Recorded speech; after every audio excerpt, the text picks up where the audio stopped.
Satya Skills. From this video onwards, I am making a series of videos on banking law and practice for all commerce and management students. First, let us take the first concept of law and practice is definition of banker and customer.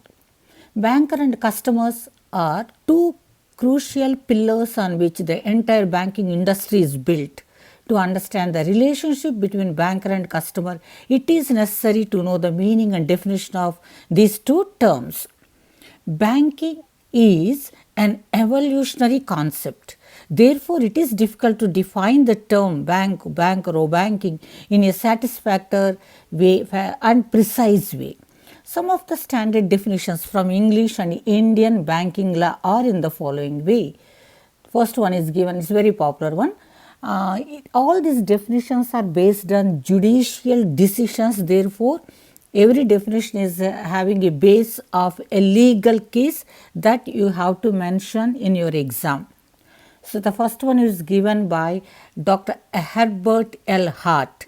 He defines the term banker on the basis of a case Foley versus Hill in the following way. A banker is one who in the ordinary course of his business honors checks drawn upon him by persons from and for whom he receives money on current accounts. But this is not a completely satisfactory definition. So, another definition given by Sir John Paget, basing on the case Brickbat Building Society and others case, that no person or body, corporate or otherwise, can be a banker who does not take deposit accounts, take current accounts, issue and pay checks, collect checks crossed and uncrossed for his customers. So, this is a better definition. The best definition is according to Banking Regulation Act 1949, banking is accepting for the purpose of lending or investment of deposits of money from the public payable on demand or otherwise and withdrawable by checks, draft or otherwise. Thus, a banker is a person or a body corporate whose primary business is accepting deposits and lending loans along with other services.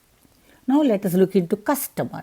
There is no definition of customer in any law. According to one version, the term customer is derived from the word custom, which implies a regular habit.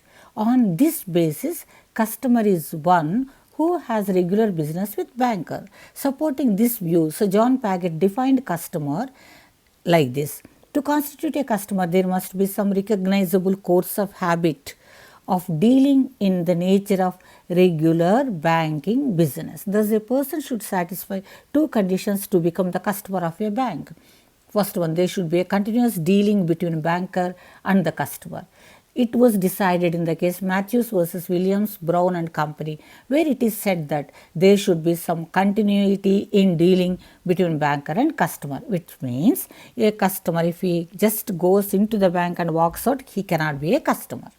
Second one is the dealing should be in the nature of banking. As soon as the first check is paid in and accepted for collection, the person becomes the customer of a bank. It was confirmed in the following cases: Ladbroke versus Todd, Commissioner of Taxation versus English Scottish Australian Bank case. Thus, a person to be a customer should satisfy the following conditions. He should have an account with the bank, he should have some dealing in the banking business. Even a single transaction makes him the customer. Customer of a bank can be an individual, group of persons, a firm, joint stock company, association or any such institution, government departments, etc. etc. Thus, these two are